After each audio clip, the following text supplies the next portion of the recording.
Hola a todos, bienvenidos.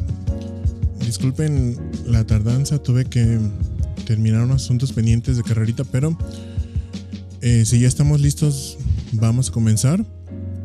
Hoy vamos a ver, ya saben, tenemos una práctica, vamos a ver varios casos clínicos que están muy interesantes y vamos a tratar de darles el abordaje, pues ahora sí que desde el punto de vista del patólogo. Vamos a ver cómo hacemos, pues nosotros en el día a día, cuando nos enfrentamos a un caso clínico, a unas laminillas, lo que sea que nos manden, una pieza quirúrgica, una revisión, cómo hacemos el abordaje desde el principio y cómo hacemos el proceso de diagnóstico.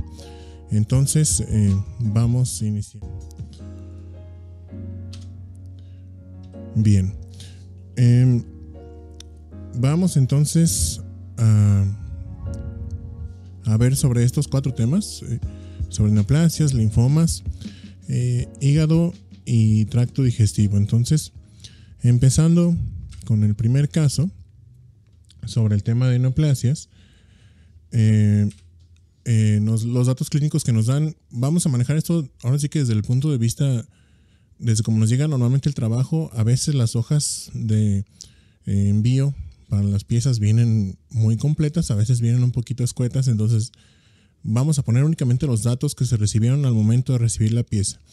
En este caso es un paciente masculino de 60 años que nos reportan que tiene síntomas urinarios obstructivos bajos. A esto en conjunto los urólogos le llaman también datos de prostatismo. ¿A qué se refieren con eso? Que el paciente tiene, por ejemplo, urgencia urinaria, es decir, que de repente necesita ir a orinar de forma urgente, que tiene un aumento de la frecuencia urinaria, que orinan frecuentemente también, muchas veces durante la noche. Todos esos son los síntomas de prostatismo y nos están, bueno, eso se deben a que no hay un vaciamiento vesical completo debido a un crecimiento de la próstata.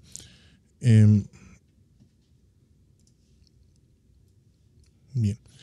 El ultrasonido que nos refieren ahí en la solicitud, pues nada más nos menciona que hay un crecimiento prostático irregular, y también nos menciona ahí el urólogo que al hacer la exploración rectal del paciente detectó varios nódulos pétreos. Cuando dicen eso quiere decir que son nódulos muy indurados, y esos son altamente sospechosos de una neoplasia maligna. Entonces vamos a ver lo que encontramos ya al ver las laminillas. Este es un corte histológico de próstata. Este no es el caso de nuestro paciente. ¿Por qué lo pongo? Porque la forma que tiene el patólogo para detectar anomalías morfológicas es lo que nosotros buscamos en el microscopio o en el estudio macroscópico, alteraciones en la morfología. En el microscopio pues son morfología celular o morfología de los tejidos. Entonces siempre debemos tener en mente cómo es la forma normal del tejido. Entonces debemos tener siempre la histología normal presente. ¿Qué estamos viendo aquí? Pues este es un corte histológico de próstata en el que vemos un grupo de glándulas prostáticas que están inmersas en ese estroma fibroso, que es la próstata como la veríamos normalmente. Todas estas son las glándulas. Y pues el estroma es un estroma fibromuscular muy denso en la próstata. Doctor, disculpe, Dime. ¿va a grabar la práctica para los compañeros que no pudieron asistir? Sí, la estamos grabando como de costumbre. Gracias. Por nada. Entonces, en la próstata, bueno, nosotros ya sabemos, si ustedes repasan un poquito de histología, van a ver que las glándulas tienen un recubrimiento o revestimiento doble de epitelio. Aquí lo vemos un poquito más de cerca.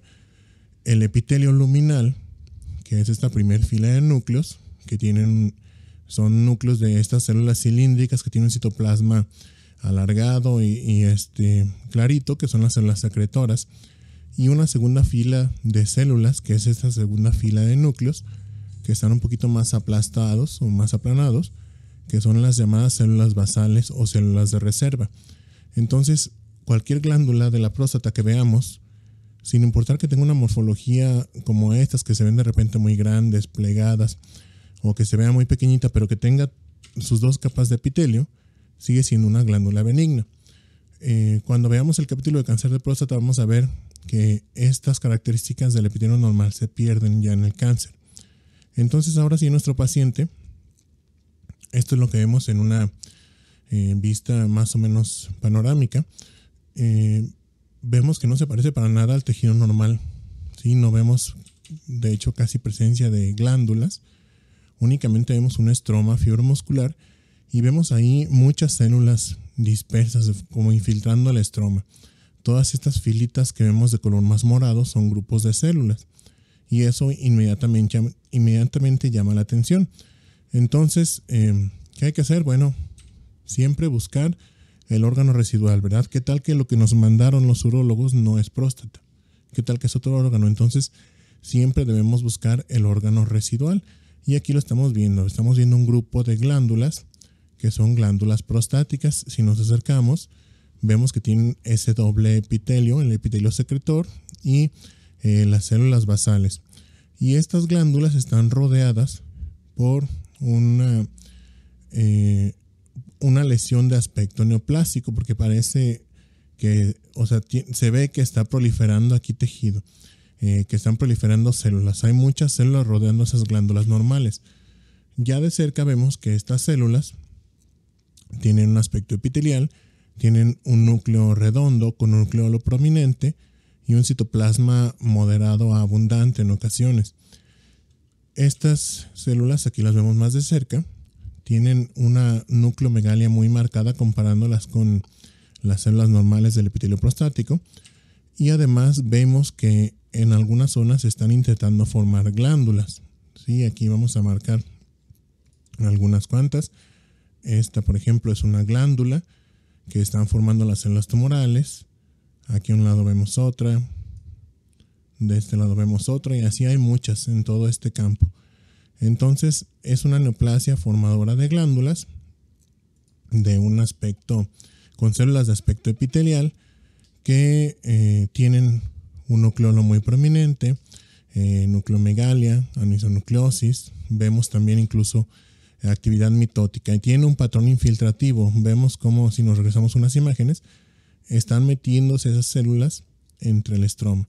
Entonces, todo esto, en conjunto con la clínica que nos dio del paciente, pues nos integró un diagnóstico ya morfológico, que sería de un adenocarcinoma invasor de la próstata.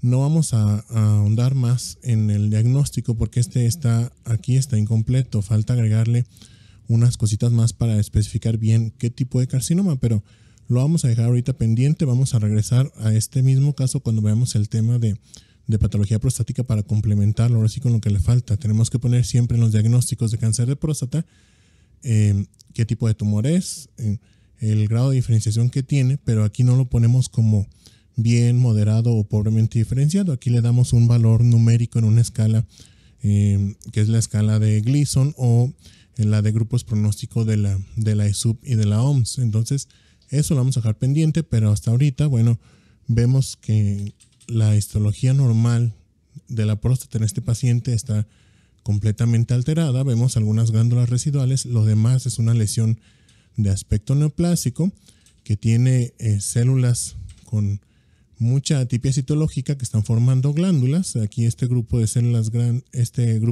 vemos muy de cerca también nos está formando otra glándula. Esta sería una glándula que están formando las células neoplásicas. Entonces, esto pues ya nos integra un diagnóstico de adenocarcinoma.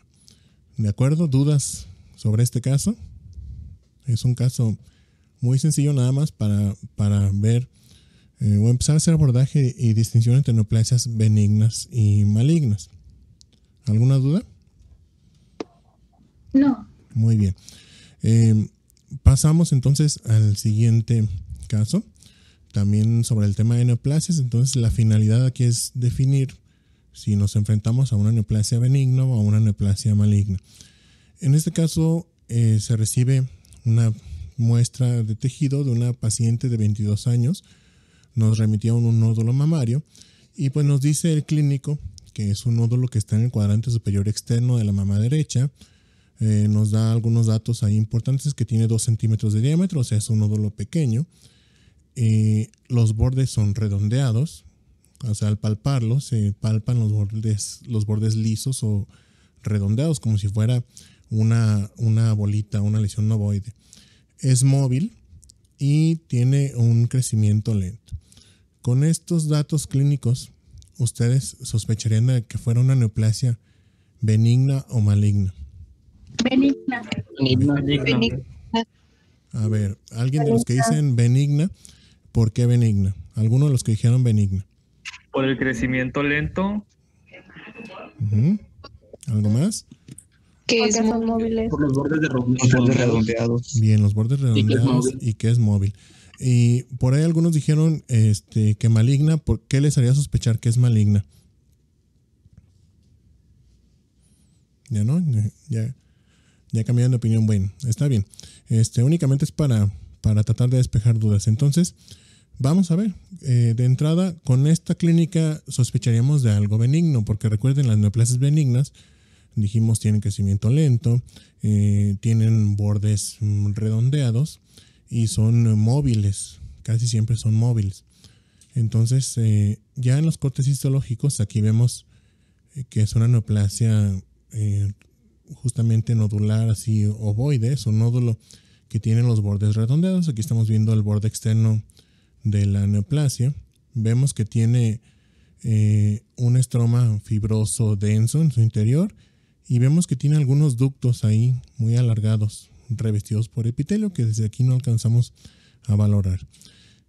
Aquí vemos otro acercamiento, otro campo un poquito más de cerca. Vemos también la periferia de la lesión. Vamos a delimitarla para ver algo muy importante. Miren, aquí está la periferia de la lesión. Y de este lado vamos a marcar en otro color. Vamos a marcar en color amarillo. Esto sería parte ya del estroma circundante. Todo esto de aquí. Todo esto de aquí. Entonces, fíjense cómo la neoplasia en este caso lo está empujando al tejido. No lo está infiltrando. Eso nos habla también de benignidad. Acuérdense, las neoplasias benignas empujan, tienen un crecimiento expansivo, incluso fue pregunta de examen, un crecimiento expansivo que empuja y comprime los tejidos circundantes. Las malignas, no, las malignas tienen un crecimiento infiltrativo y empiezan a entrar ahí, a penetrar el estroma y a rodear las demás estructuras del tejido, como lo vimos en el caso anterior, en la próstata. Entonces, esto es una neoplasia benigna. En las neoplasias mamarias siempre hay que valorar el epitelio, porque la mayoría de las neoplasias de la mama son carcinomas, la mayoría de las neoplasias malignas. Entonces, hay sarcomas también o tumores del estroma, pero lo más común son los carcinomas. Y ahí tenemos que valorar también el epitelio. Aquí esta neoplasia tiene epitelio. Todos estos son ductos que están revestidos por células epiteliales, que ahorita vamos a ver más de cerca. Entonces, esta no es una imagen de nuestro caso, esta es una imagen representativa del epitelio de los ductos y de los lobulillos mamarios. Al igual que en la próstata, o de forma muy, muy similar, el epitelio mamario es un epitelio dual, tiene dos capas. Aquí la flecha, estas tres estructuras son lobulillos mamarios.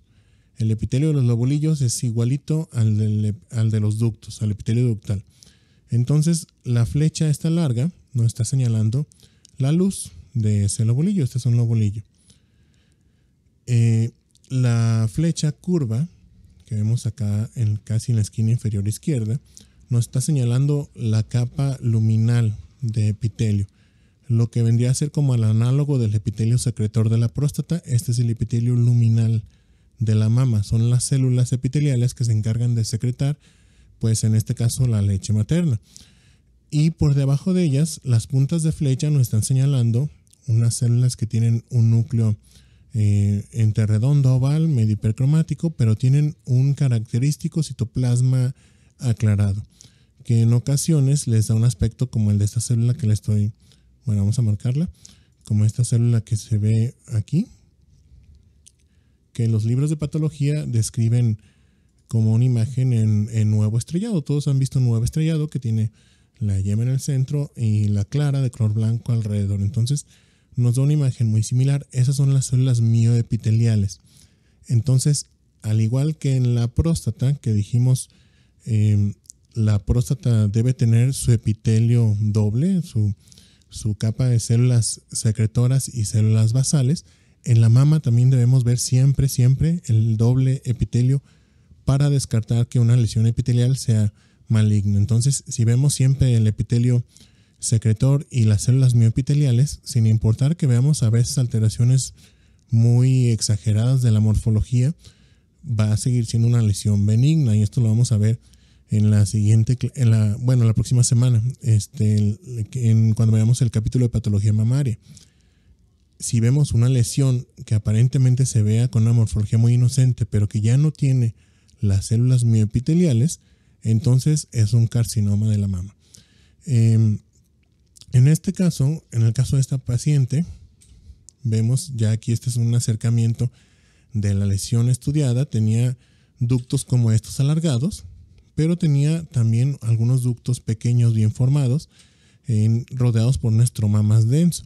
Fíjense bien cómo se ve la capa de células secretoras que tiene un citoplasma más basófilo, y por debajo de ellas se ven las células mioepiteliales con ese citoplasma blanco, ¿sí? Que les da esa imagen que les dije, nuevo estrellado. Entonces, esta es una patología benigna. Este es un fibroadenoma mamario, que es una tumoración muy, muy común de la mama. Se ve más en pacientes en edad reproductiva, sobre todo en pacientes jóvenes. Y es una neoplasia completamente benigna en la que hay una proliferación tanto del epitelio como del estroma. ¿Dudas con este caso? Doctor, ¿y cuál sería el tratamiento o qué es lo que le harían a la paciente? Ok. El tratamiento en los fibroadenomas puede ser de dos tipos. Cuando se detectan, cuando se detectan de un tamaño pequeño o como parte de un espectro de cambios ahí en la mama, que es la condición fibroquística, si son pequeñitos se pueden dejar si no causan molestia. Esto es lo que hacen, es a veces causar molestia. Tienden a aparecer, fíjense, en esta paciente está en el cuadrante superior externo de una de las mamas, de la mama derecha. Tienen esa tendencia de aparecer en zonas a veces de presión, por ejemplo. Ya saben que hay algunos brasieres que tienen varilla o cosas así, entonces a veces tienden esa mala costumbre de crecer en esa zona donde se hace la presión y pueden causar molestia. Entonces, si causa molestias o si ya está muy grande o son múltiples, se resecan. Como son neoplasias benignas, no están adheridas a los tejidos circundantes, entonces la extracción es muy limpia, como vemos aquí. Esto que vemos aquí es el borde quirúrgico, o sea, el cirujano abrió la piel de la mama y pudo extraer casi completo el puro tumor sin llevarse tejido de más. Entonces se pueden extirpar. Cuando son grandes, cuando son pequeñitos y no causan molestias, se pueden estar vigilando, nada más estar al pendiente la paciente y el clínico que no empiecen a crecer y pues no pasa nada, ¿sí? Son neoplasias benignas. La mayoría de las neoplasias benignas pueden tener un tratamiento expectante, como los leiomiomas también. Si no causan muchas molestias, esos son tumores benignos del útero. Si no causan muchas molestias, bueno, se pueden dejar. Si están causando mucha clínica, por ejemplo, sangrado, que es lo que más comúnmente causan los leiomiomas, se extirpan. En este caso es igual, los fibroadenomas se pueden dejar si no causan clínica, si no, se retiran. Sí, gracias. Tengo una pregunta. Dime. ¿Pudiera ser el caso de que, aunque en la clínica te dicen que es uno pequeño, que de crecimiento lento, bueno, las características que nos dio, podría, aún así, con estas características, ser una neoplasia maligna? Ok.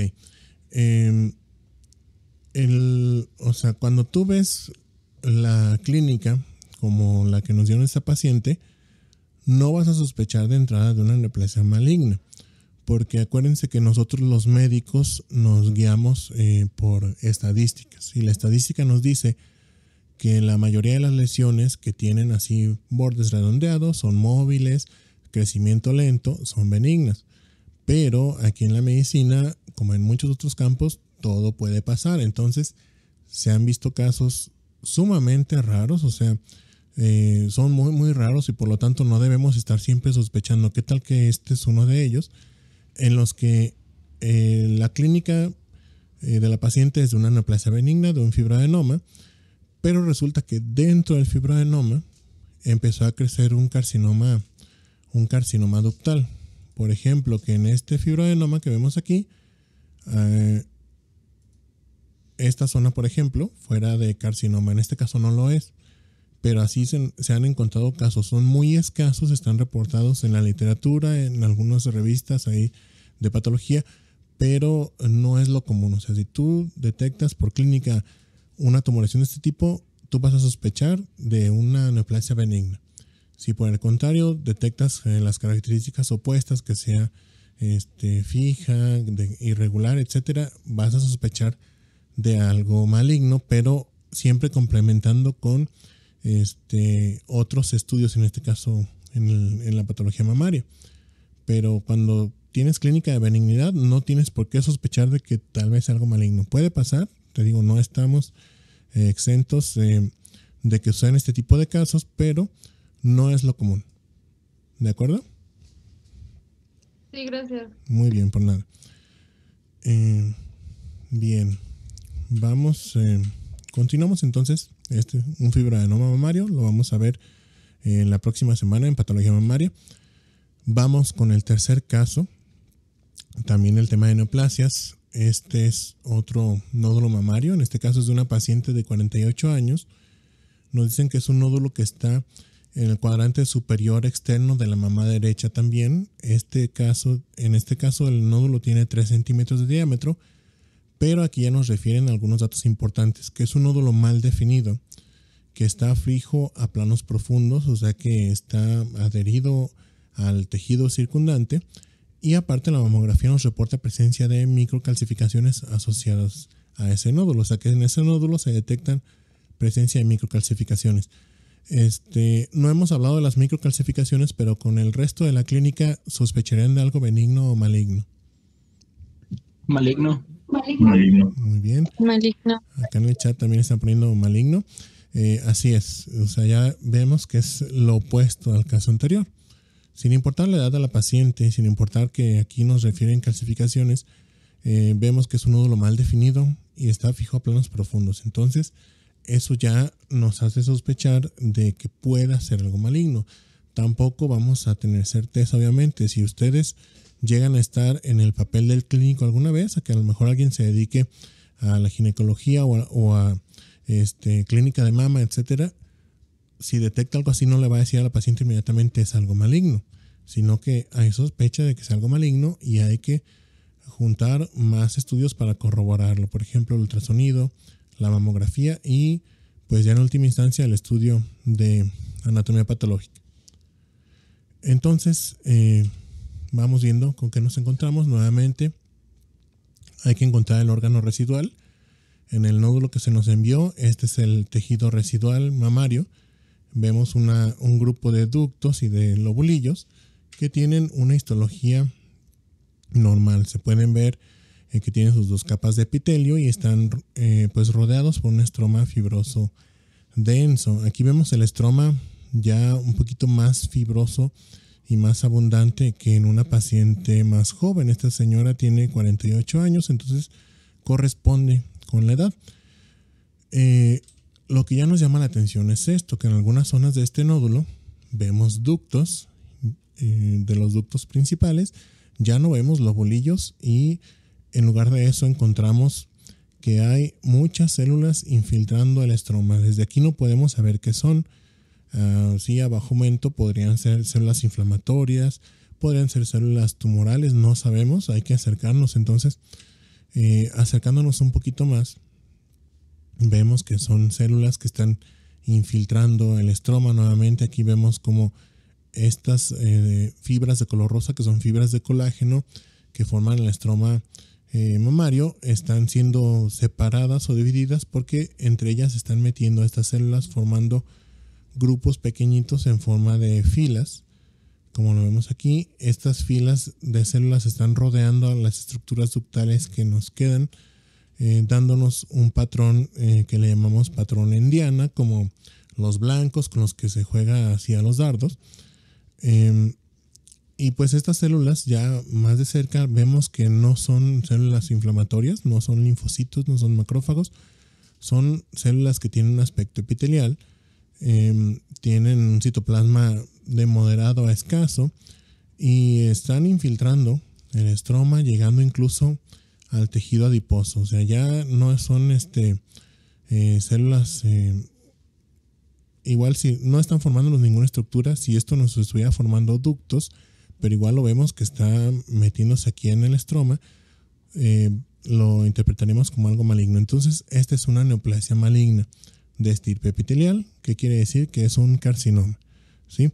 El patrón de crecimiento en el que forma así filas como estas, que les llaman los libros en fila india, como cuando nos formamos así en la escuelita uno detrás del otro, igual así están las células. Algunas células pueden infiltrar solas el estroma, como estas que vemos acá, y pues están infiltrando en todos lados. Este nódulo lo refirieron como un nódulo mal definido, porque este tipo en particular de neoplasia no nos forma nódulos tan sólidos. A veces únicamente se detecta como una zona con aumento de la consistencia en la mama, o sea que se siente un poquito más firme.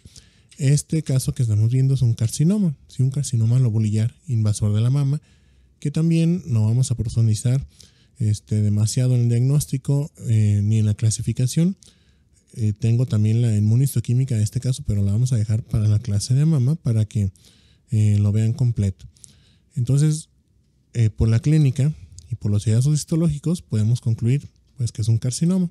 Ya la morfología, les digo, eso nos lo clasifica como uno de tipo lobulillar. Vamos a ver después cuál es la diferencia con el ductal, que es a lo mejor el que han escuchado ustedes, carcinoma ductal de la mama. Sí, carcinoma ductal in situ o carcinoma ductal invasor son de los dos más comunes. Este es el segundo lugar más o menos, no es tan común como el ductal. Bien, ¿dudas al respecto sobre el caso el número 3? Bien, de acuerdo, entonces continuamos.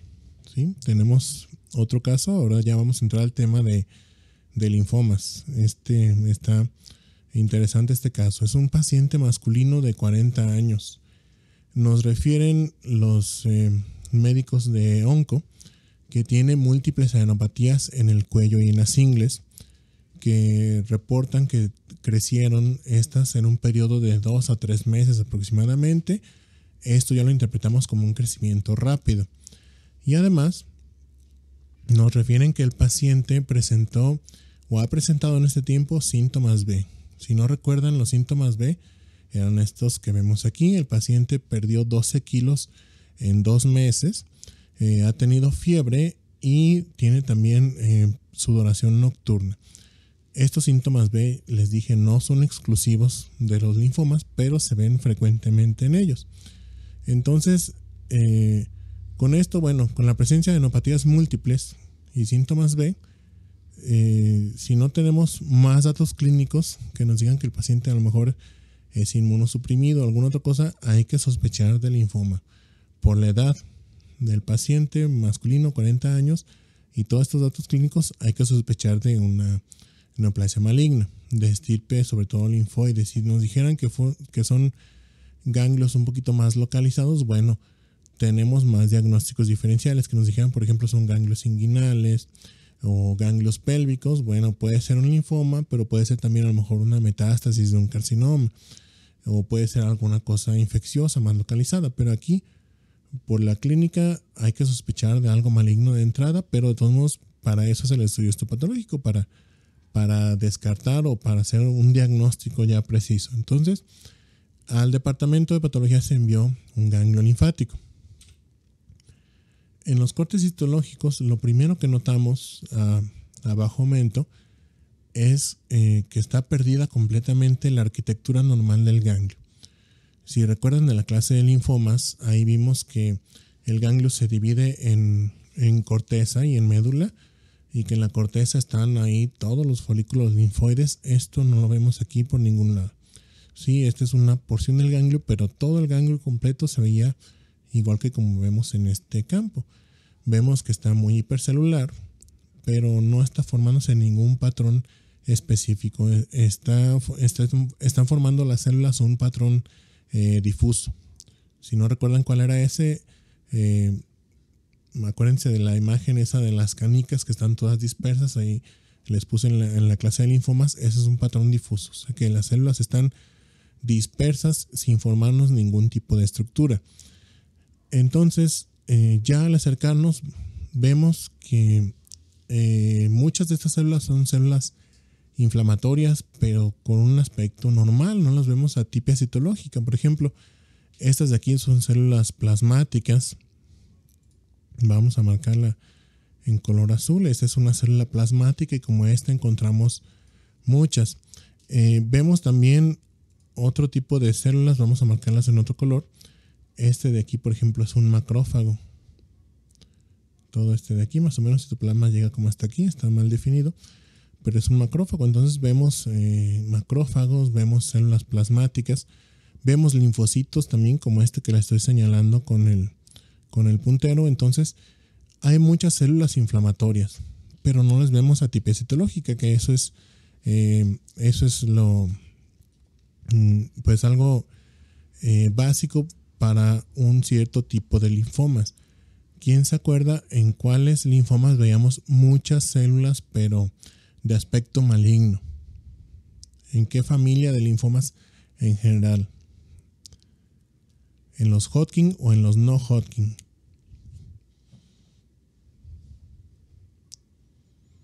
¿En los Hodgkin? Ok, en los si se regresan a la gracias, Guillermo. Si se regresan a la clase que vimos de linfomas, ahí les puse 2 diapositivas antes de empezar los linfomas de Hodgkin que tenían muchos puntitos de colores. Les dije, en los no Hodgkin se veía un grupo muy grande ahí de células de puntos rojos que representaban células. Les dije, vemos muchas células de aspecto maligno que todas son neoplásicas. En los no Hodgkin vemos muchas células inflamatorias, pero solamente algunas neoplásicas, que son las células de Reed-Sternberg. En este caso, ninguna célula de aquí tiene atipia citológica ni tiene un aspecto maligno. Entonces, si seguimos sospechando del linfoma, porque puede ser otra causa, sospecharíamos del linfoma de Hodgkin. Pero ¿qué es lo que tenemos que hacer? Encontrar las células de Reed-Sternberg. Entonces, al seguir explorando, ya a gran aumento este ganglio, encontramos de repente células como esta de aquí, que tienen un núcleo muy grande, son células grandes, tienen un núcleo muy grande, aclarado, lobulado, y que tiene un nucleolo muy prominente. Aquí está el nucleolo. Entonces, esa ya no es una célula inflamatoria normal. Al seguir explorando, vemos que esas células se van repitiendo ahí constantemente. Encontramos por aquí, por ejemplo, otra que tiene ese núcleo muy grande vesicular, o sea que está aclarado el núcleo y tiene un nucleolo muy prominente de color rojizo. Aquí está otra de estas células, también con su núcleo, en este caso está lobulado y tiene un nucleolo muy grande, y una más aquí. Esta con su nucleolo. Hasta que nos encontramos ya con una como esta. Sí, que esta ya es una que tiene un aspecto más clásico. Esta es una célula de Reed-Sternberg que, si recuerdan, les mencioné que tiene un aspecto de ojos de búho. Aquí el otro núcleo está un poquito plegado, pero aquí con el nucleolo este prominente, aquí está el otro, le da un aspecto como en ojos de búho, les dije. Entonces, esto por morfología es un linfoma de Hodgkin. Les digo por morfología porque eso es lo que podemos valorar con la tinción esta de rutina, la de hematoxilina y eosina. ¿Qué tenemos que hacer? Les dije, los linfomas siempre hay que complementarlos con pruebas de inmunistoquímica para saber qué tipo de células son las que estamos viendo ahí al microscopio. Entonces hay que hacer estudios de inmunistoquímica. Esto que estamos viendo aquí es una inmunistoquímica con anticuerpos contra CD20. Si recuerdan, el CD20 es un marcador para células B, o sea, para linfocitos B. Y vemos que aquí nos está marcando muchos. Si recuerdan, en el fondo celular les dije que había pues linfocitos y varios de estos seguramente van a ser B, otros van a ser T. Entonces aquí nos está marcando los linfocitos B. ¿Sí? Todos estos son linfocitos B. Y aquí en el centro, fíjense bien, los que son más observadores van a ver que este es un núcleo muy grande que tiene 2 nucleolos prominentes y esta célula no está pintando positiva para el CD20. O sea, está negativa para CD20. Esta es una de las células grandes que vimos como esta. Y está negativa para CD20. Si recuerdan, las células de Reed-Sternberg tenían un inmunofenotipo muy característico. Las del tipo clásico, las de los linfomas de Hodgkin clásicos, que eran negativas para CD20 la mayoría de las veces y positivas para CD15 y CD30. Entonces, lo que sigue es hacer estos 2 marcadores. Esto que vemos aquí es un CD15. Fíjense cómo vemos, este es el núcleo bilobulado. Vamos a dibujar sobre él para que lo vean mejor. Este es el núcleo bilobulado. Aquí estamos viendo un poquito menos de aumento. Ahí estarían los 2 nucleolos que le dan el aspecto de ojos de búho. Y lo que vemos de color café es lo que está pintando positivo para CD30. Esa mancha que está a un lado de los núcleos, que está más intensa, es el aparato de Golgi. Las tinciones, las células de Reed-Sternberg tienen un doble patrón de tinción. Vemos que pintan en el citoplasma en general, pero con una intensidad tenue, y pintan con una intensidad más fuerte en el aparato de Golgi. Entonces decimos que tiene un patrón citoplasmático y paranuclear. Sí, o sea, a un ladito del núcleo, ahí pintan muy intensamente. Esta de aquí es otra célula de Reed-Sternberg. Entonces hicimos también CD30. Vemos que hay otras células de esas grandes que tienen el mismo patrón de tinción, aunque aquí se ve un poquito más tenue. Aquí está una muy grande con el patrón de tinción paranuclear, esta también, y tinción ahí en el citoplasma muy tenue. Entonces, este de aquí, con estos marcadores de inmunistoquímica y con la morfología, ¿qué diagnóstico tendremos ahora sí ya más de certeza? ¿Podría ser un linfoma clásico de esclerosis nodular? Ok, es un linfoma de Hodgkin clásico. El de esclerosis nodular, acuérdate, Víctor, veíamos a bajo aumento que las células formaban nódulos y había mucha fibrosis alrededor. Esa también creo que fue pregunta de la posvaloración. Se forman septos fibrosos y aquí no los vemos. Entonces, sí es un linfoma de Hodgkin, de los de tipo clásico, pero aquí vemos muchas células variadas. Vemos linfocitos, histiocitos. Se veían también algunos eosinófilos que nos salieron aquí en estas fotografías. Entonces es uno de tipo celularidad mixta, ¿sí? De los linfomas de Hodgkin clásicos, pero del tipo celularidad mixta. Entonces aquí acuérdense la diferencia entre los Hodgkin y los no Hodgkin. En los no Hodgkin les dije todas las células que están formando el linfoma. Si este fue un linfoma de no Hodgkin, todas estas células que vemos aquí, o la gran mayoría de ellas, serían neoplásicas. En el caso de los linfomas de Hodgkin, como es únicamente vamos a tener algunas células aquí. Vamos a suponer que son estas, que aquí las estamos dibujando. Por aquí y por allá tendríamos algunas células de Hodgkin ahí, o de Hodgkin Reed-Sternberg, ahí metidas entre el resto de infiltrado, que sería infiltrado reactivo. Bueno, este color casi no se notó. Vamos a pintar en color amarillo. Miren, no sé. Cada uno de estos puntos se vendría a representar más o menos una célula de Reed-Sternberg. Ya saben que hay varias morfologías, que las clásicas, o esas de ojos de búho, las de tipo lacunar, las de tipo momificadas, las de palomita de maíz, etc. En el linfoma de Hodgkin, del que no es del clásico, el que se llama nada más linfoma de Hodgkin nodular de predominio linfocítico, el patrón de tinción de la inmunistoquímica está al revés. Ese pinta muy intenso para CD20, y para CD15 y CD30 por lo general no nos da positividad. Entonces, obviamente aquí les estoy pasando un panel muy reducido. En realidad, el linfoma se le hizo un panel amplio, más o menos de unos 10 o 12 marcadores, porque hay otros marcadores que nos sirven tanto para confirmar el diagnóstico como para darle pronóstico al paciente. No es tan sencillo como hacer CD20, CD15 y 30, pero estos son los que nos aportan para el diagnóstico morfológico en este caso. Bien, ¿dudas sobre este caso? Perdón. Bien, continuamos entonces. Un caso más sobre el tema de linfomas. Vamos a ver qué nos encontramos. Nos mandaron un ganglio linfático también de un paciente masculino de 28 años. Nos dijeron que él tenía adenopatías generalizadas. Nos refirieron que tenía crecimiento de ganglios linfáticos en cuello, en región inguinal, pero también en retroperitoneo. Entonces había por todos lados crecimiento ganglionar en este paciente. Nos refirieron también la presencia de síntomas B, pero nos dan un dato muy importante, que este paciente es VIH positivo.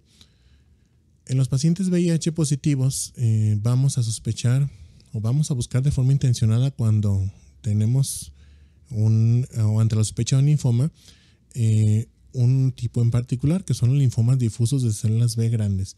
Son los que más se ven en este tipo de pacientes. Se pueden ver otros, por ejemplo, células natural killer, pero más comúnmente se ven estos, los de células B grandes.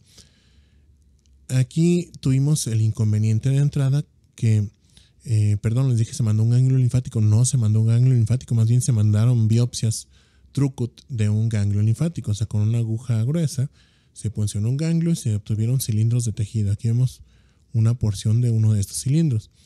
Entonces, la mayoría de lo que vimos fueron fragmentos de tejido conectivo como este de aquí, muy fibroso, pero vimos algunas zonas ahí escasas con una hipercelularidad aparente. Entonces, al acercarnos ahí, vemos que la celularidad está mezclada. En estas son células inflamatorias, vemos algunos macrófagos, vemos también linfocitos, sobre todo estas dos, alguno que otro polimorfo nuclear, pero principalmente aquí predominaban los macrófagos y los linfocitos. Hay que tener en consideración siempre que los pacientes con VIH son pacientes, cuando no están bien controlados, son pacientes inmunosuprimidos. Entonces, cuando se aborda un ganglio de un paciente con VIH, siempre hay que descartar que no sea algo infeccioso también. A menos que veamos un linfoma ya muy franco, o sea, que esté compuesto por muchas células con mucha tipia citológica, entonces pues que ya morfológicamente sea maligno, de entrada pues ya nos olvidamos de lo infeccioso o lo dejamos de lado. A lo mejor puede estar agregado también, pero en este caso no vimos nada sugestivo de un proceso maligno.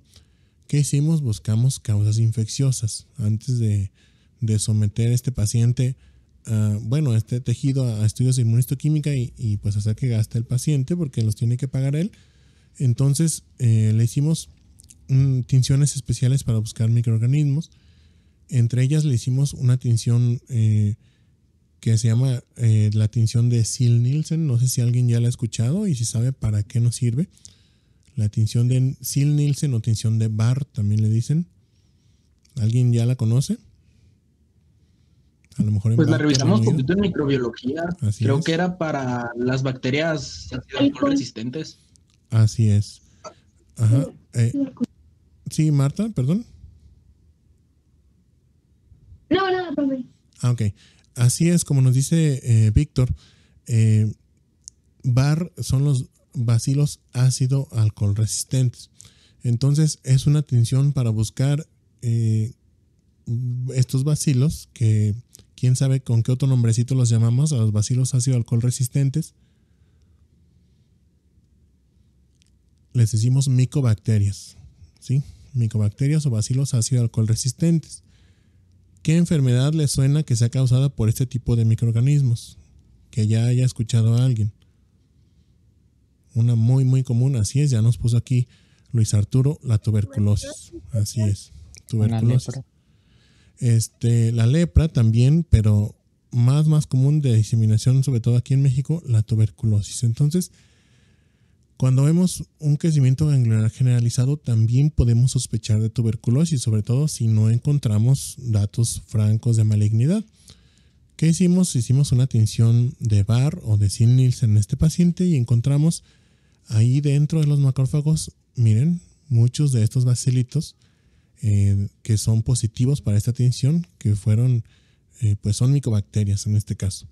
No podemos saber la especie exacta, sin saber si es Mycobacterium tuberculosis, puede ser Mycobacterium avium u otras micobacterias que causan linfadenititis en estos pacientes, porque eso solo se determina ya por pruebas de PCR. Entonces, ¿cómo quedó este diagnóstico? Bueno, no se salva de todo el paciente porque puede tener complicaciones, pero por lo menos no tiene un linfoma. ¿Sí? Entonces, esta fue una linfadenitis crónica asociada a micobacterias. ¿Qué quiere decir? Pues, aunque nos manden, fíjense, este paciente tuvo síntomas B, ¿sí? Perdió peso, seguramente no nos dijeron cuánto, pero tenía sudoraciones nocturnas y fiebre. Eso también se ve muy, muy frecuentemente en la tuberculosis. Si recuerdan, en la clase de linfoma les dije, los síntomas B son sugestivos de linfoma, pero no son exclusivos. Los podemos ver en otras patologías. La tuberculosis es una de ellas. Este paciente es VIH positivo, está inmunosuprimido.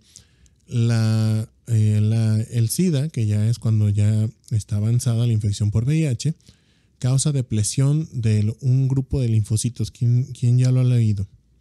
¿Qué linfocitos son los que se acaban en los pacientes con SIDA?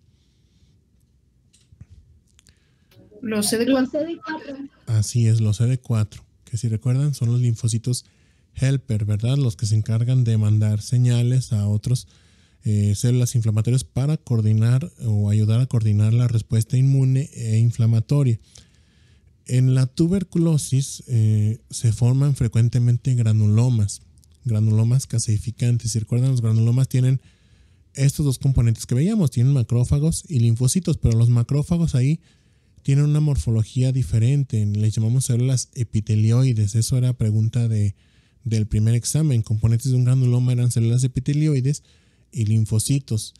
En el caso de la tuberculosis, a veces se puede añadir la necrosis gaseosa central en el granuloma, pero para eso se necesita que haya una buena respuesta del sistema inmune.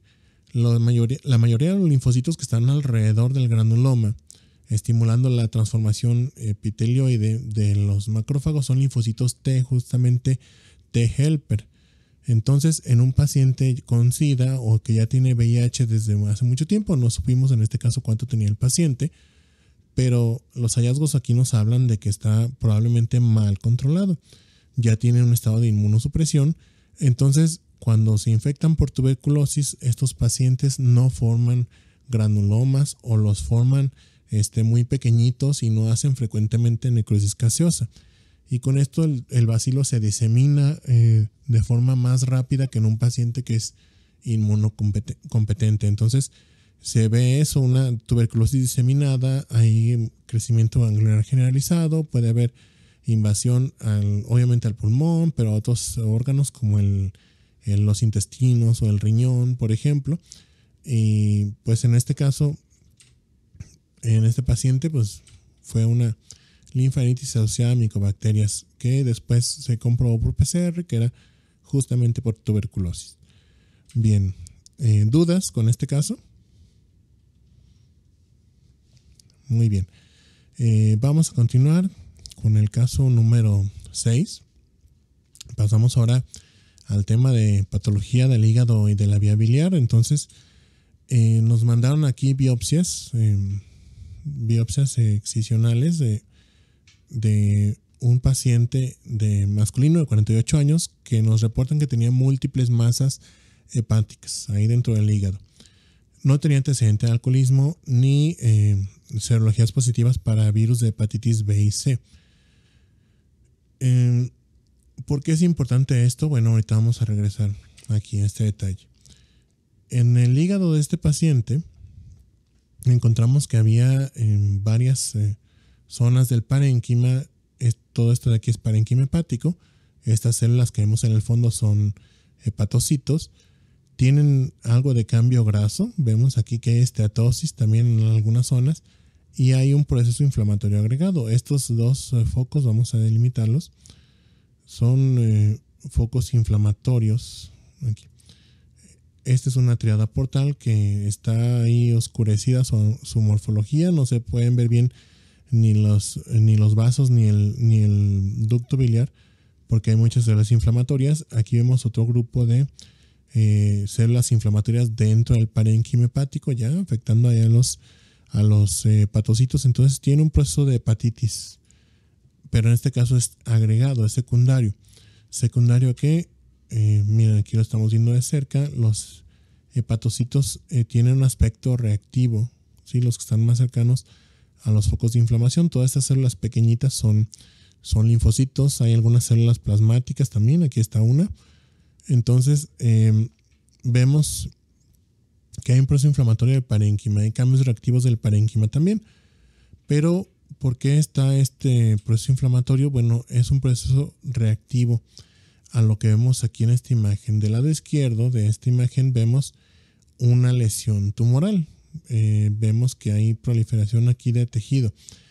Y tiene, desde lejos, le vemos displasia arquitectural. Cuando hablamos de displasia, eso es parte del tema de neoplasias que ya vimos. Acuérdense, es un desacomodo, ¿sí? O una desorganización. Y les dije, nosotros nos referimos a la displasia en dos niveles. Cuando decimos displasia arquitectural, nos referimos a que es una displasia o una desorganización de las células de su acomodo normal en general. Por ejemplo, que si forman glándulas, que pues estas glándulas ya estén mal formadas, irregulares, etc. Y también hablamos de la displasia citológica, que les dije, para no confundirse, mejor hay que llamarle atipia citológica, que ya les puse también ahí un cuadrito en el que había varios aspectos que había que evaluar. Y se refiere ya a displasia o atipia, pero ya a nivel individual de cada célula. En este caso vemos displasia arquitectural. Vemos algunas estructuras con un aspecto ductal, pero que están todas irregulares. Hay un estroma fibroso entre ellas. Y alrededor, vamos aquí a delimitar en color amarillo primero dónde sería más o menos el borde de esta neoplasia. De ahí hacia la izquierda, esa línea amarilla hacia la izquierda. Y aparte alrededor de esa neoplasia vemos un ribete de linfocitos. Aquí lo estamos delimitando. ¿Sí? Es una zona muy hipercelular que ya al acercarnos vimos que eran linfocitos. ¿Qué quiere decir? Que hay una respuesta inflamatoria activa contra este crecimiento tumoral.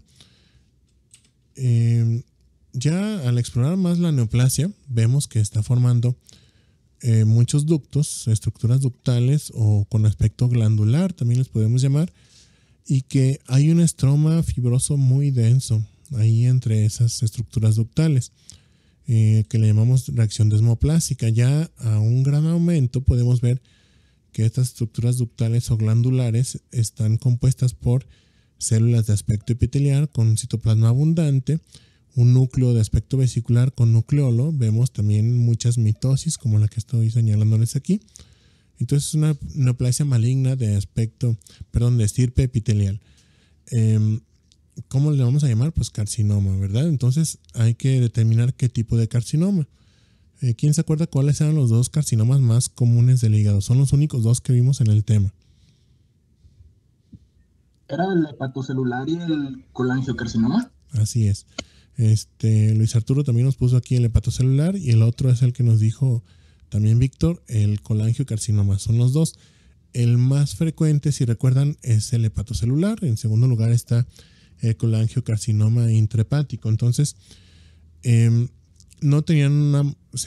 tenían por lo general características muy diferentes. En el colangiocarcinoma veíamos formación de estructuras ductales con una reacción desmoplásica periférica. Entonces, la morfología en este tumor va más como hacia un colangiocarcinoma. En el hepatocarcinoma se podían formar estructuras glandulares, se podían formar trabéculas y no veíamos tanta desmoplasia, o sea, tanta fibrosis ahí dentro del tumor. Entonces, ¿qué tenemos que hacer? Pues usar estudios de inmunohistoquímica. Sí, este es el proceso normal. O sea, vemos la clínica del paciente, vemos la morfología de entrada del tejido que se nos remitió y pues complementamos el diagnóstico con la inmunohistoquímica. Hasta aquí nosotros ya tenemos el diagnóstico de una neoplasia maligna, ¿sí? Muy probablemente de estirpe epitelial, o sea, un carcinoma. En raras ocasiones, muy raras ocasiones, vamos a ver algún linfoma o algún sarcoma epitelioide que nos dé esta misma morfología. Esto ya es casi exclusivo de los carcinomas. Entonces utilizamos un panel también un poquito extenso porque en esta ocasión no nos supieron definir bien si había afectación en alguna otra parte del cuerpo. Acuérdense, en el hígado pueden a veces sembrarse muchas metástasis de otros tumores. Cuando vemos múltiples nódulos, tenemos que sospechar también de que lo que vemos pueda ser metastásico.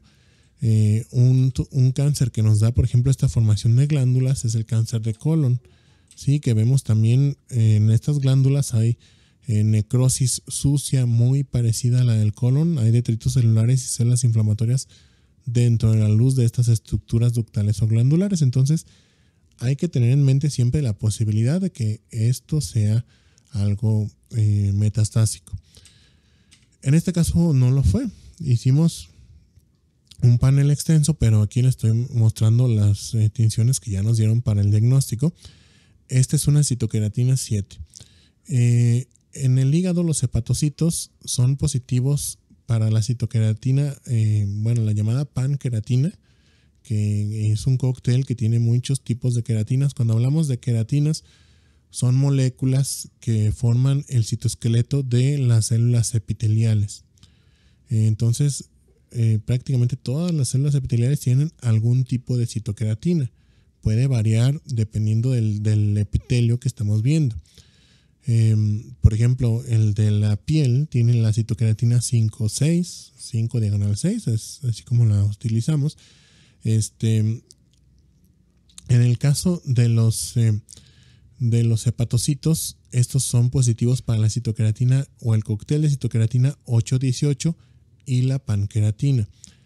La vía biliar o las neoplasias del tubo digestivo pueden ser positivas para citoqueratina 7 o citoqueratina 20, dependiendo de la porción del tubo digestivo que estemos viendo. En este caso estamos utilizando una citoqueratina 7 en esta primera imagen, y esta nos está pintando positivas las células tumorales. Fíjense cómo nos resalta muy bien, aquí no necesito yo casi señalarlas, las estructuras ductales. Sí, vamos a acercarnos un poquito, por ejemplo aquí, ahí se ve muy bien una estructura ductal que está positiva para citoqueratina 7. Los hepatocitos que están aquí en la periferia, vemos por ejemplo aquí un grupo pequeñito, unas células tumorales ahí aisladas positivas para citoqueratina 7, y en la parte de acá arriba se ven los hepatocitos del tejido hepático residual que están negativos. Entonces esto nos funciona como un control interno. Cuando hacemos estudios de inmunohistoquímica siempre necesitamos controles interno en el mismo tejido o un control externo, otro fragmento de tejido que sirve como testigo ahí en la misma laminilla. Entonces aquí tenemos control interno negativo que nos dice que el tumor sí está positivo para citoqueratina 7. La citoqueratina 20 estaba negativa en ambos componentes. En los hepatocitos es negativa y en este tumor estuvo negativa también. Y le hicimos aparte otro marcador. Este de aquí es el llamado EPAR1. Es un marcador para hepatocitos. Aquí lo podemos ver positivo en los hepatocitos del tejido hepático residual, y del lado derecho todo esto sería el tumor y está negativo. ¿Qué quiere decir? Que no es un tumor con diferenciación hepatocítica o que provenga de los hepatocitos. Si no es un tumor que viene de los hepatocitos, ¿cuál es la otra opción que nos queda? Pues un colangiocarcinoma. Sí, el colangiocarcinoma intrahepático es negativo para los marcadores de diferenciación hepatocítica, el EPAR1, el Glipican-3, el arginasa 3, que son los principales, y es positivo para citoqueratina 7 y frecuentemente también para la 20. En este caso fue negativo porque tenía una diferenciación más o menos pobre el tumor. ¿Sí? Tenía áreas ya como esta en la que las glándulas no se formaban tan bien. Entonces, por eso la expresión de las queratinas no fue homogénea. Pero fue un colangiocarcinoma, en este caso intrahepático. Nos reportan que son varias masas. Entonces, estos se presentan frecuentemente como tumores multifocales. No había afectación en este caso a la vía biliar extrahepática. ¿Dudas sobre este caso clínico? Bien. Nos quedan dos más ya para concluir. Este otro es también de hígado y vía biliar. Es de un paciente de 56 años que nos refieren que tiene una masa hepática. También tiene ascitis y datos de insuficiencia hepática. O sea, que este paciente ya tiene un daño hepático crónico. ¿Sí? Ya está en insuficiencia, por eso también tiene ascitis, porque acuérdense, el hígado es el principal productor de albúmina, y una hipoalbuminemia nos va a causar edema y nos puede causar ascitis, un derrame peritoneal. Entonces, en este caso dicen que tiene una sola masa hepática que está en estudio y nos mandan biopsias de esta masa. Aquí estamos viendo los primeros cortes teñidos con la tinción de rutina de dermatoxina y eosina y vemos que pues la mayoría del tejido está compuesto por células que tienen un aspecto de células epiteliales. Aquí estamos viendo un aumento intermedio.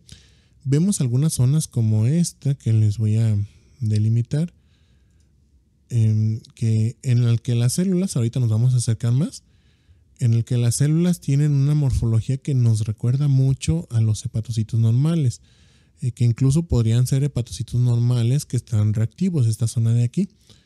El resto ya tiene una diferenciación más pobre, o sea, se ven como células epiteliales, pero hay algunas que incluso están más alargadas por ahí que podrían ser de tejido conectivo, o sea que podría ser a lo mejor hasta un sarcoma. Esto es una lesión neoplásica de aspecto francamente maligno, pero está pobremente diferenciada. ¿Sí? Entonces, hasta aquí ya tenemos el primer diagnóstico. Una neoplasia maligna, pobremente diferenciada, y hasta ahí. No le podemos todavía llamar carcinoma, no le podemos llamar linfoma, sarcoma, melanoma, cualquiera de los 4 principales diagnósticos de malignidad, porque por la morfología, o sea, por la forma de sus células, no podemos determinarlo. ¿Qué hay que hacer entonces? Pues vamos a hacer estudios de inmunistoquímica.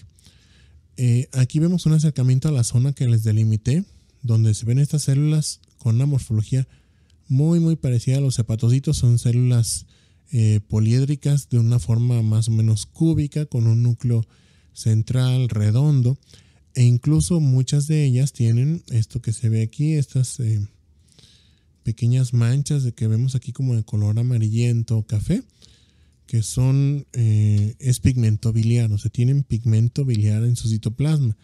¿Qué quiere decir? Que si son hepatocitos, no sabemos todavía si son neoplásicos o si están reactivos, porque los hepatocitos tienden a ser muy escandalosos. Cuando hay inflamación o algo así, se ponen reactivos y se pueden ver con mucha atipia citológica sin ser malignos. Pero también cuando hay una neoplasia maligna de los hepatocitos, si recuerdan, les dije en el carcinoma hepatocelular bien diferenciado, el diagnóstico pues también es bien complicado a veces, ¿sí? Porque la morfología no nos orienta muchas veces a que sea algo maligno. Hay que complementar con otros estudios. Entonces, probablemente, como vemos aquí una neoplasia ya maligna, pobremente diferenciada, probablemente estas células salieron de los hepatocitos que vemos aquí. O probablemente estos sean hepatocitos ya neoplásicos, pero que están bien diferenciados todavía.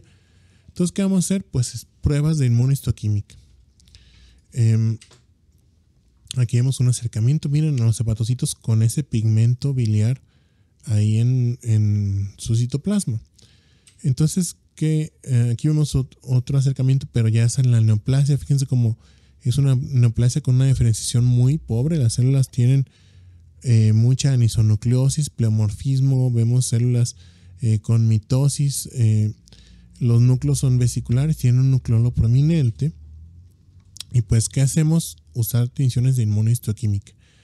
Esta que vemos aquí es una citoqueratina 7. Si recuerdan, les dije la citoqueratina 7 es positiva en la vía biliar y la vimos positiva justamente en el caso anterior, que era un colangiocarcinoma, porque ese viene de la vía biliar intrahepática en ese caso. Aquí vemos el control interno del tejido. Este es un conducto biliar que está positivo para citoqueratina 7, por eso lo vemos de ese color como café rojizo. Y todas las células que están alrededor son células tumorales. Voy a marcarles este de aquí que tiene, incluso hay 2 núcleos. Hay otra por aquí que está con el núcleo muy grande, hipercromático irregular. Entonces, fíjense cómo están rodeando este ducto, pero no nos pintan para citoqueratina 7, o sea, están negativas para citoqueratina 7. Los hepatocitos, ya dijimos, son negativos para citoqueratina 7, entonces ya vamos ahí avanzando hacia el diagnóstico de un probable carcinoma hepatocelular.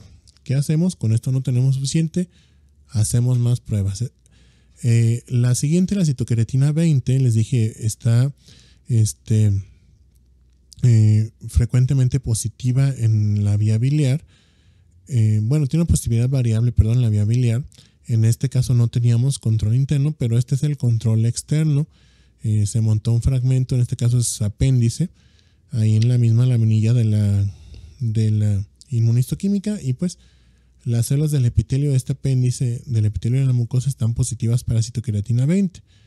En el tumor estaba negativa esta citoqueratina. Todas estas son células tumorales y las vemos completamente negativas para ese marcador. Entonces ya tenemos 2 marcadores en este tumor. Citoqueratina 7 y citoqueratina 20 están negativas. Entonces muy probablemente no es un colangiocarcinoma, o sea, no viene de la vía biliar.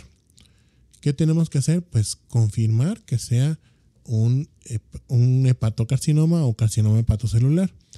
Esta tinción que vemos aquí, ya lo vimos en el caso anterior, es una se me fue el nombrecito. No, es un HEPAR1, ¿sí? El HEPAR1 nos tiñe los hepatocitos y nos tiñe los carcinomas hepatocelulares también, pero tiene una limitante. Miren, estas células que están positivas son estas que vimos aquí. Estas que tenían una diferenciación hepatocítica muy buena, o sea, por morfología se ven iguales a los hepatocitos. Entonces son las que están positivas en esta parte. Pero estas que están negativas, fíjense cómo la nesonucleo está marcada, que se ve los núcleos de diferentes tamaños y formas. Son las células que estaban adyacentes. Todas estas de acá, que ya tienen una diferenciación más pobre. Con esto no descartamos todavía que pueda ser un carcinoma hepatocelular, porque estas células les vimos cambios ahí que podrían ser consistentes con una neoplasia. O sea, ya tenían mucha tipía citológica. ¿Qué nos falta? Pues confirmar de dónde salieron estas células que vemos acá con menos diferenciación. El HEPAR1 es muy buen marcador para células con diferenciación hepatocítica, para hepatocitos, pero tiene el inconveniente que cuando vemos un carcinoma pobremente diferenciado como ya no las marca, ¿sí? No tiene una sensibilidad tan alta en los carcinomas pobremente diferenciados de origen hepatocelular. ¿Qué hacemos? Utilizamos otros 2 marcadores. Tenemos ahí en el hospital tenemos uno que es el Glypican 3, que ese nos marca, es también un marcador de diferenciación hepatocítica, pero ese es muy bueno para marcarnos los carcinomas pobremente diferenciados. Entonces se le hizo a este caso un Glypican 3 y pues lo vemos aquí positivo en el resto de células que no marcaban para el HEPAR1. ¿Qué quiere decir? Que todas estas células, tanto las que tienen una buena diferenciación como una pobre diferenciación, son parte del mismo tumor. Entonces con esto ya integramos un diagnóstico, que es el carcinoma hepatocelular pobremente diferenciado o grado 3. Aquí, aunque vemos, por si hay alguna duda por qué ese grado, bueno, vemos que había zonas con buena diferenciación como esta y zonas con una diferenciación muy mala como esta, casi indiferenciadas. ¿Por qué no reportar las dos? Bueno, en el caso de los carcinomas o de cualquier tumor maligno, cuando se reporta la diferenciación, se va a reportar el grado más alto que se encontró. En este caso, vemos zonas de carcinoma bien diferenciado, pero como también vemos de carcinoma pobremente diferenciado, Las de carcinoma bien diferenciado las ignoramos y nos quedamos con las de pobremente diferenciado porque es el tumor de más alto grado. En algunos casos en particular se pueden reportar los patrones. Por ejemplo, en el cáncer de próstata, lo vamos a ver más adelante, se reportan 2 patrones distintos histológicos para darle un grado ya en conjunto al tumor. En este caso no, es únicamente un carcinoma hepatocelular pobremente diferenciado. Este paciente ya después nos dimos cuenta de que tenía antecedente de alcoholismo. En la muestra esta no vimos cirrosis, pero es que eran biopsias TRUCT, ¿sí? Biopsias percutáneas. Acuérdense, este carcinoma frecuentemente se asocia a la presencia de cirrosis. Y pues la edad del paciente masculino, 56 años con antecedente de alcoholismo crónico, insuficiencia hepática, ya muy probablemente tenía cirrosis hepática, y pues de ahí el siguiente paso que vemos muy frecuentemente es el desarrollo de una neoplasia de estas, un carcinoma hepatocelular. Bien, ¿dudas sobre este caso clínico? Yo, la última cuestión, la de Glican, que dio positivo, esta, ¿para qué tipo pues sí, para qué se usa? Ok, Glipican 3 es para hepatocitos, o sea, nos marca células que provienen de hepatocitos o que son, pues sí, hepatocitos, pero con una diferenciación más pobre. El primero, el HepAR1, este que vimos aquí, nos marca únicamente los que están bien diferenciados. Estos de acá están pobremente diferenciados, por eso están negativos, pero ya con el Glipican 3 también nos sirve otra que se llama arginasa 3, nada más que ahorita no lo tenemos en el hospital, pero sí. Nos marca los hepatocitos que ya tienen una pobre diferenciación. Y pues con eso ya integramos el diagnóstico. Sí, pero son para los dos, son el Glipican 3 y el HepAR1 son para células de estirpe hepatocítica, pero la diferencia que tienen es que uno de los dos las marca cuando están pobremente diferenciadas, que es el Glipican 3. El HepAR1 no las marca las que están pobremente diferenciadas. ¿Sí queda claro? Ok. Sí, de acuerdo. Bien. Bueno, entonces vamos a concluir esta sesión de hoy con este último caso, sobre el tema de patología del tracto gastrointestinal. Este es un caso sencillo. Una paciente femenina de 62 años que ya nos referían que tenía un antecedente previo de cáncer de colon. Y estas fueron biopsias de seguimiento post-tratamiento. ¿Sí? Le dieron a la paciente adyuvancia primero. ¿Qué quiere decir? Le dieron ya sea quimio o radioterapia. Casi siempre les dan radioterapia, a veces le pueden dar combinada, pero por lo general es radioterapia antes de la cirugía para que el tumor reduzca de tamaño. Después la sometieron a cirugía a la paciente y después le dieron varios ciclos de quimio y radioterapia combinados. Entonces, una vez que los pacientes están ya en un estado de remisión, o sea que ya no tienen enfermedad detectable, se les sigue dando seguimiento, y era el caso de esta señora. Entonces nos mandaron varias biopsias de colon, ¿sí? Desde colon ascendente hasta el recto. La mayoría de las biopsias tienen un aspecto como este. Esta es una biopsia de colon normal, tiene presencia de infiltrado inflamatorio ahí, pero es la cantidad que vemos normalmente en la lámina propia. El epitelio también está en buenas condiciones, no lo vemos con datos de displasia, vemos bastante bien las células caliciformes, estas de aquí que tienen estas vacuolas grandes llenas de mucina.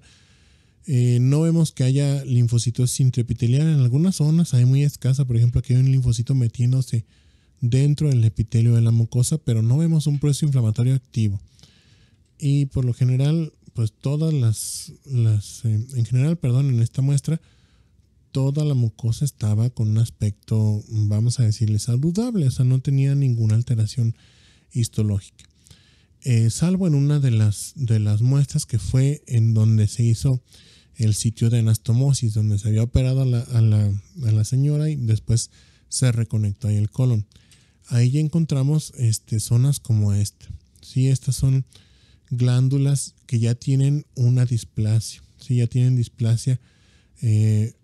Fíjense cómo si las comparan con estas, el epitelio de estas glándulas o de esta mucosa, de estas criptas crónicas o de la mucosa superficial, es de tipo cilíndrico, simple. Los núcleos están polarizados hacia la parte basal, o sea, están orientados todos casi pegaditos a la parte basal de la célula.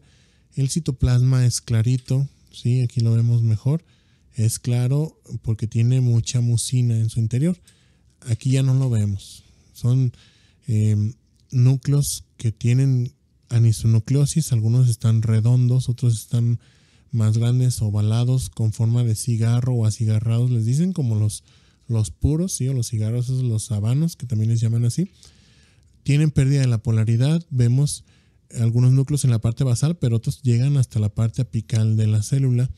Y aparte el citoplasma de la célula ya está muy denso, no tiene nada de mucina, tiene un cambio que le llamamos mucopenia. Entonces, en conjunto, todo esto, aparte algunas células tienen en su núcleo lo pequeñito, ¿sí?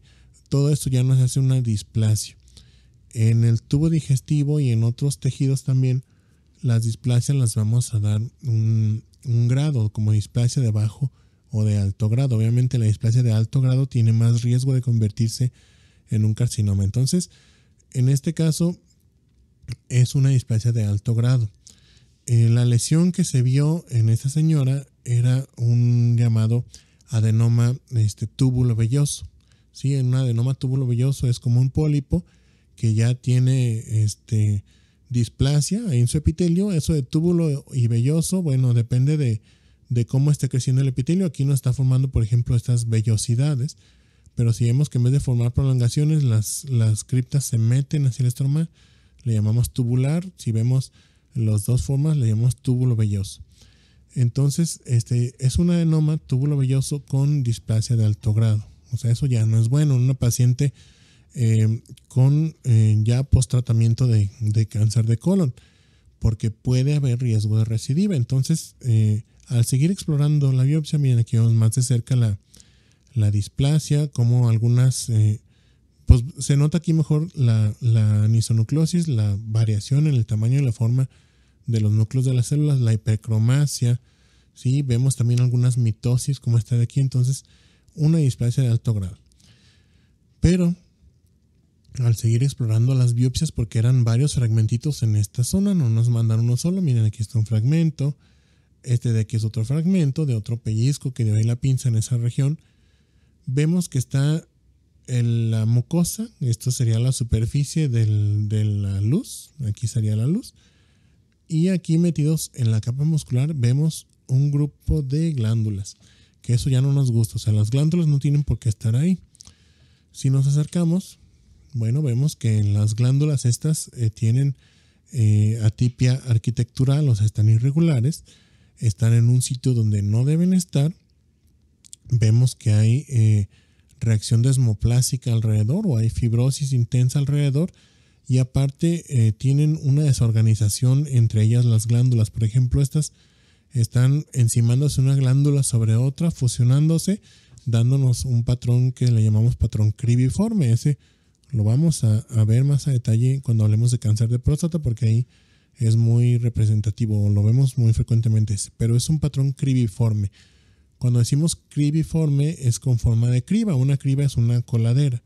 Entonces imagínense que esta es una coladera. También, por ejemplo, en cáncer de mama, lo vamos a ver, ya me acordé, en carcinoma ductal in situ hay un carcinoma que tiene un patrón cribiforme y se ve igualito a esto de aquí, como si fueran varias glándulas fusionadas. Y ya de cerca vemos que las glándulas, el epitelio de esas glándulas tiene displasia. Vemos anisonucleosis, que es la variación en forma y tamaño de los núcleos. Vemos hipercromasia y vemos mitosis, ¿sí? Una gran cantidad de mitosis. Aquí hay una mitosis, aquí hay otra mitosis, aquí hay otra mitosis, esta de aquí también, esta de aquí es una apoptosis. Hay muchas mitosis en estas glándulas, en este epitelio. ¿Qué quiere decir? Que está proliferando de una forma acelerada. Aparte, vemos otra característica, que es esta, la llamada necrosis sucia. Si recuerdan, en cáncer de colon les dije, las glándulas del carcinoma hacen esa llamada necrosis sucia en la que se ven detritos celulares y células inflamatorias también en la luz de esa glándula neoplásica. Entonces, estos hallazgos morfológicos, aquí ya no hubo que hacer la inmunohistoquímica, porque la morfología y el antecedente pues ya fueron muy contundentes. En este caso pues es un adenocarcinoma invasor del colon. Aquí el grado de diferenciación se lo damos por el porcentaje de glándulas que todavía nos forma. ¿Sí? Aquí nos está formando todavía muchas glándulas, pues es moderadamente diferenciado y está infiltrando o es invasor. ¿Sí? Lo vemos en la capa muscular ya del colon. Entonces esto pues resultó ser una recidiva del tumor. Sí, el tumor cuando se hizo la cirugía de la paciente se reportaron ganglios positivos. Quiere decir que el tumor quedó, o los restos del tumor que hayan sobrevivido a la quimio y radioterapia posteriores quedaron por fuera del colon y después empezaron a infiltrar nuevamente de afuera hacia adentro. Por eso vemos la mucosa más o menos saludable y el tumor aquí metido en la muscular. En el caso del adenoma tubular que tenía displasia, no le vimos continuidad con el tumor. Sí, entonces esto era una recidiva más bien que venía desde fuera del colon. Bien, ¿dudas sobre este último caso? ¿Y aquí van a tener que volver a operar a la paciente? Ahí depende. Si la paciente otra vez tiene, por ejemplo, forma una nueva masa, se puede volver a operar, pero aquí el inconveniente es que como no son detectables tan fácilmente, esos pueden progresar. Entonces cuando se vuelven a detectar ya las recidivas, a veces ya hay metástasis a ganglios linfáticos regionales o ya a distancia, o metástasis hepáticas. Entonces en el caso de esta paciente lo que se le hizo fue darle otros ciclos de quimio y radioterapia y pues seguirla valorando. ¿Sí? Bien. ¿Alguna otra duda? Bien. Entonces, pues muchas gracias a los que se pudieron conectar hoy. Con esto damos por terminada la práctica. Para mañana vamos a ver el tema de patología renal. Si alcanzan, si no lo han hecho, denle una repasadita muy breve ahí a la histología renal para que puedan entender mejor, porque en el tema lo van a ver que se hablan mucho de compartimentos, que el glomérulo, los túbulos, el intersticio, y si no se acuerdan bien de la histología, pues va a ser más difícil que lo entiendan. Bien, pues gracias por conectarse, les digo, descansen y pues nos vemos mañana. ¿Sí? Hasta luego. Muchas gracias. Gracias, profe. Gracias, profe. Gracias, profe. Nos vemos.